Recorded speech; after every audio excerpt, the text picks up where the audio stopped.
They laughed while my sister destroyed my child's birthday. My son didn't cry, and that broke me more than anything. Before starting the story, please subscribe and like the video and listen through end for chill. I planned my son Caleb's 7th birthday for weeks. Nothing extravagant, just a backyard party at my parents' house.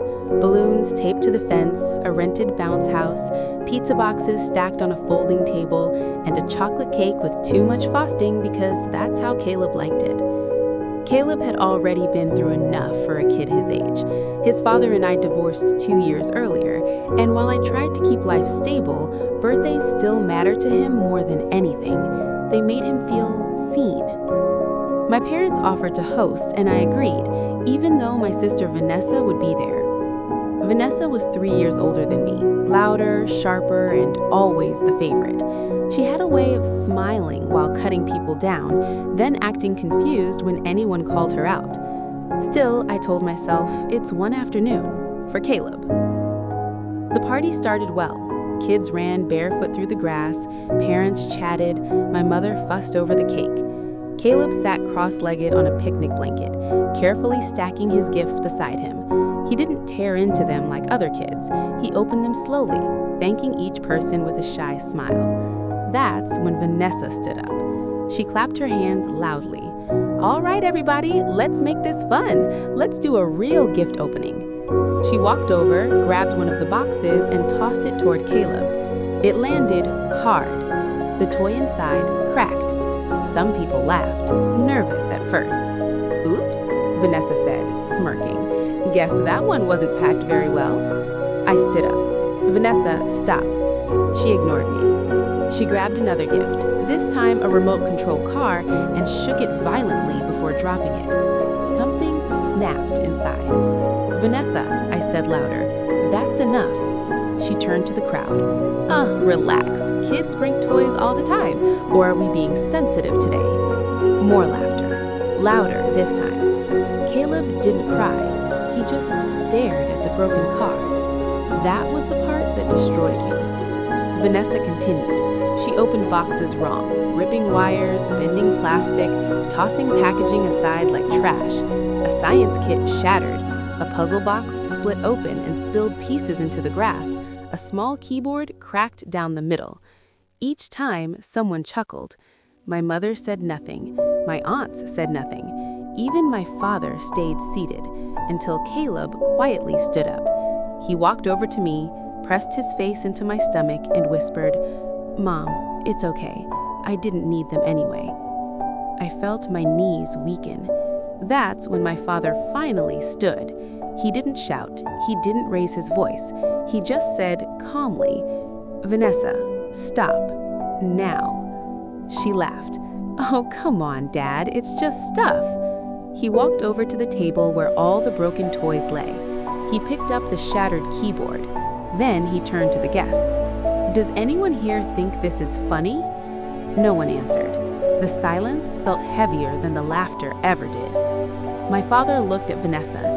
"You've humiliated your nephew in front of everyone." She rolled her eyes. "You're being dramatic." He nodded once. "All right." Then he did something none of us expected. He walked back inside the house. A minute passed. 2. People shifted uncomfortably. Then he returned, holding a folder. He handed it to Vanessa. "Open it." She scoffed, but opened it anyway. Her face changed instantly. "What is this?" My father spoke clearly. "That's the paperwork transferring the lake cabin into my name again." The cabin had been hers, gifted years ago, a place she bragged about constantly. "You can't do that," she said, her voice rising. "I can," he replied, "and I just did." She laughed, thinking it was a joke. He wasn't joking. "Effective today," he continued, "I'm selling it.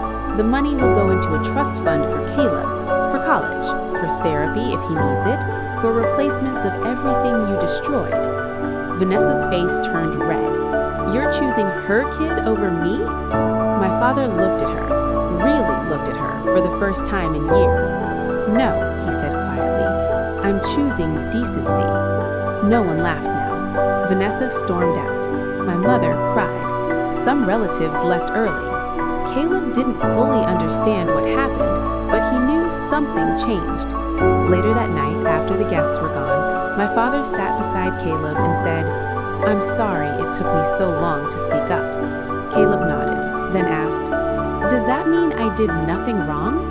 My father hugged him. "You did everything right."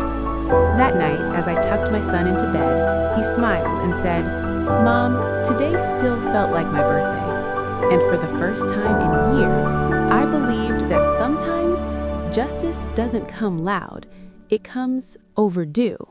Vanessa didn't speak to any of us for 3 weeks after Caleb's birthday. No calls, no texts, no dramatic Facebook posts, which for her was unsettling. I almost believed she had finally felt shame. I was wrong. The first sign came on a Tuesday morning. I was making Caleb's lunch when my phone rang, an unfamiliar number. I almost ignored it. "Hello? Is this Miss Parker?" a woman asked. "Yes. This is Child Protective Services.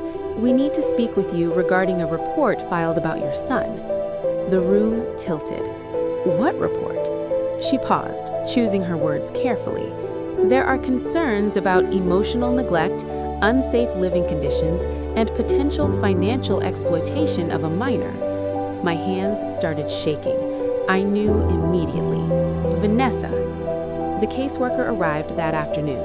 She was polite, calm, professional, which somehow made it worse.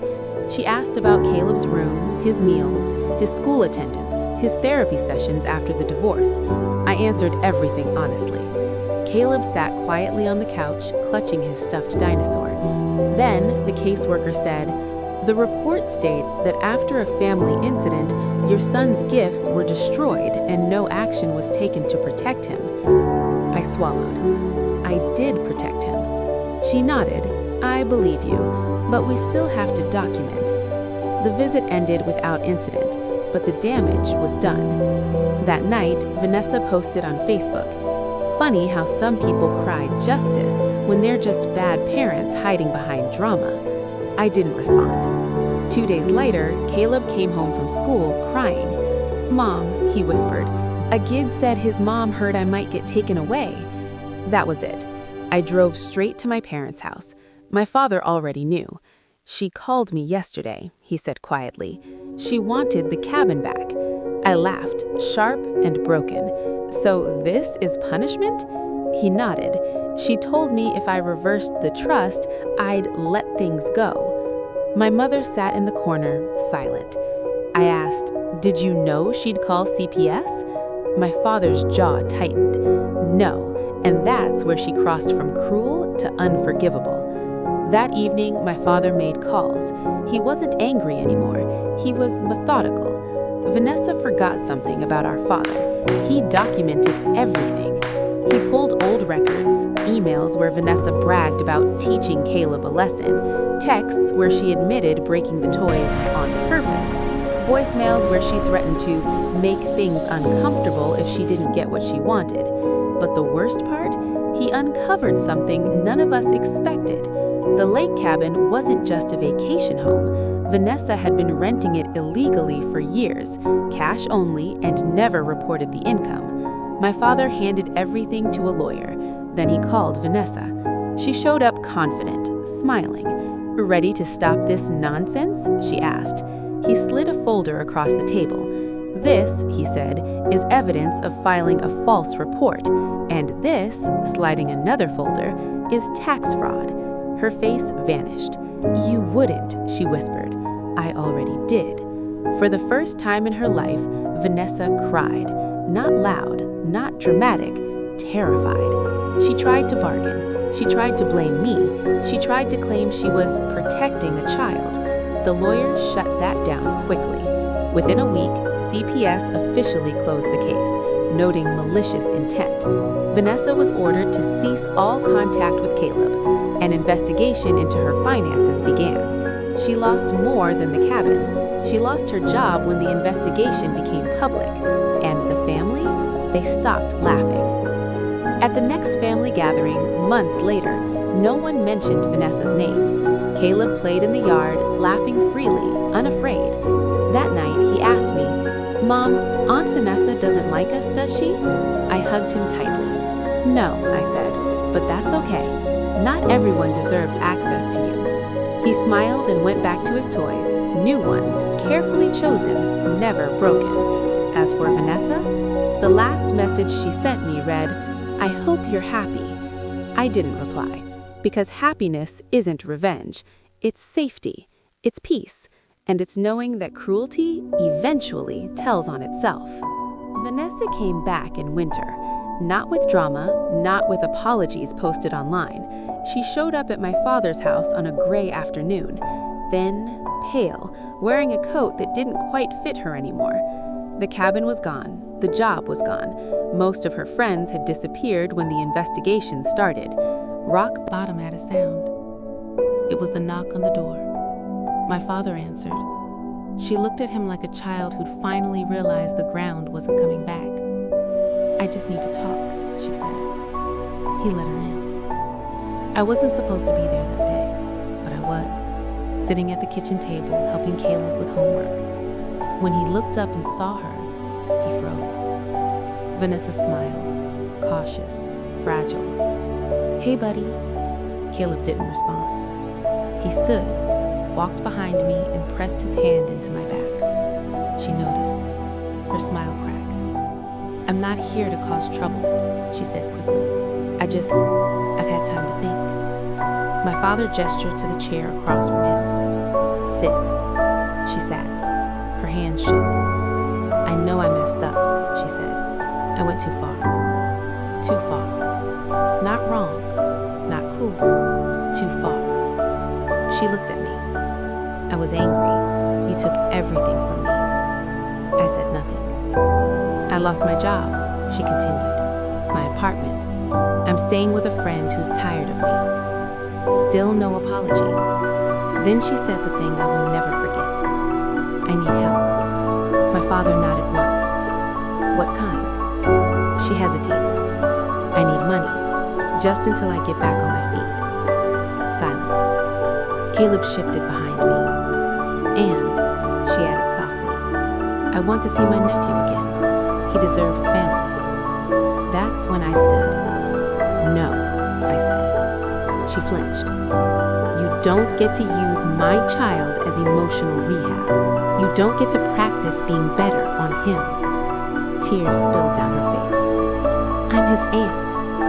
"You were," I replied. My father looked at her carefully. "Do you understand why there's no trust left?" She nodded, but her eyes darted, calculating.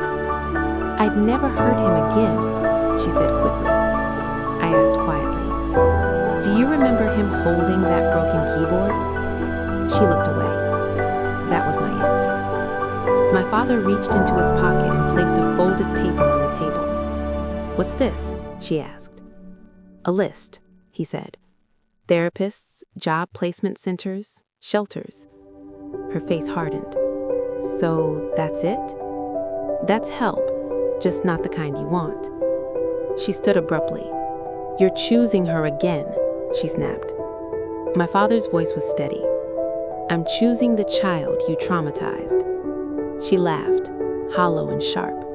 "You think you're better than me now?" "No," I said softly. "I think my son is safer without you."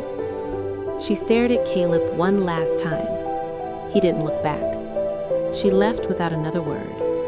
Later that night, Caleb asked, "Mom, was that my fault?" I held him tightly. "No, sweetheart. It was never your job to fix grown-ups." The next morning, my father updated his will. Not out of anger, out of clarity. Vanessa sent one final message weeks later. "I hope one day you regret this." I deleted it, because regret lives with people who break things, not with those who protect what matters. The shift didn't happen all at once. It crept in quietly through muted conversations, shortened invitations, and messages that ended with, "No hard feelings." That's how families fracture now, not with shouting, with distance. It started with my Aunt Linda. She called one evening, her voice tight and careful. I just think this whole thing went too far. I asked, which part? The investigations, the lawyers, the consequences. You mean the consequences of lying to CPS? I said. She sighed. Well, Vanessa's always been emotional. There it was. Not abusive, not dangerous, emotional. I'm not discussing this, I said, and hung up. Then came the group chat. Someone added me back in after weeks of silence. A cousin posted, "Family meeting Sunday. We need to heal." Heal. That word always shows up right before accountability disappears. I went, against my better judgment. Caleb stayed with a friend. The living room was full. Familiar faces, forced smiles. Vanessa wasn't there. My uncle cleared his throat. We all love Caleb, but this has torn the family apart. I waited. My mother finally spoke. Your father's health has suffered because of this stress. So now it was my fault. I said calmly, my son was humiliated. Someone filed a false CPS report. Why is that not the focus? Silence. Then my cousin muttered, kids are resilient. I stood. My child isn't a lesson. He's a person. The room shifted. Another aunt spoke. We just think maybe you could have handled it privately. Privately. Like cruelty is less harmful when it's hidden. My father, who had been quiet the entire time, finally stood. I handled things privately for 30 years, and look where that got us. No one argued. They just looked away. That's when I realized something terrifying. They didn't believe Vanessa was wrong. They believed she didn't deserve consequences, because consequences make people uncomfortable. After that meeting, the invitation stopped. Holidays became small this year. Birthdays were last minute. I wasn't excluded loudly. I was erased politely. And that hurt more than I expected. Until Caleb said something that changed everything. Mom, why don't we go to Grandma's anymore? I took a breath. Because sometimes grown-ups make choices that aren't safe. He nodded thoughtfully. I like our quiet holidays better. And just like that, the grief loosened. My father made his choice clear. He stopped attending events where I wasn't welcome. When people complained, he said simply, my family is where my grandson feels safe. That sentence rewrote everything. Some relatives reached out privately, not to apologize, but to whisper, we agree with you, we just don't want to get involved. I stopped replying, because neutrality always favors the person who did harm. Months later, I heard Vanessa moved out of state. No goodbyes, no reconciliations, just disappearance. At the next Thanksgiving, it was just the three of us. My father, Caleb, and me. No tension, no eggshells. Caleb laughed freely, and for the first time I understood. Family isn't who shares your blood. It's who doesn't ask you to bleed quietly. We didn't hear from Vanessa for almost a year. No messages, no rumors, no sudden appearances. Life settled into something almost peaceful. Caleb grew taller, louder, happier. The kind of happy that only comes when a child stops scanning rooms for danger. I started sleeping through the night again. That's when she came back. Not in person, in my phone. The message arrived at 12:47 a.m. I know where he goes to school now. I stared at the screen, my heart hammering so hard I felt sick. Another message followed. Relax, I'm not stupid, but I deserve to be part of his life. I didn't reply. A third message appeared. You can't keep him from me forever. I woke my father. He didn't ask questions. He just put on his coat. By morning, the lawyer was involved. By afternoon, the police had the messages. By evening, we learned something worse. Vanessa hadn't run away last year. She'd been watching. She'd driven by my apartment. She'd asked old neighbors questions. She'd followed my social media quietly. rock bottom hadn't humbled her, it had focused her. The restraining order was granted within days, but paper doesn't stop obsession. So my father did something final, something irreversible. He recorded a statement, not for the police, for the family. He sent it to every relative. In it, he laid everything bare. The favoritism, the threats, the CPS lie, the messages about the school. And then he said this: "If anyone gives Vanessa information about my daughter or grandson, you will no longer be part of my life or my estate." That was it. No discussion, no debate. Vanessa tried one last time. She sent me a voice message. Her voice was calm, too calm. "You're doing this to punish me. One day, Caleb will ask why you kept his family from you." I listened once, then I deleted it, because I finally understood something that night. She didn't want my son. She wanted power, and power doesn't deserve closure. Weeks later, the police told us she'd been questioned after contacting someone from the family again. Someone talked. They always do. That person was cut off immediately. No fights, no explanations, just silence. The last I heard, Vanessa moved again. Different state, different name on social media. Still posting quotes about betrayal and truth. Still the victim. Caleb never asked about her again. Children know when danger leaves. On his 8th birthday, he blew out his candles and said, "I wish we stay like this." We did. Some endings aren't loud. They're sealed. And that's the kind that last. If that story gave you chills, drop a like, subscribe, and comment so I know you made it to the end. I've got another one. See you then.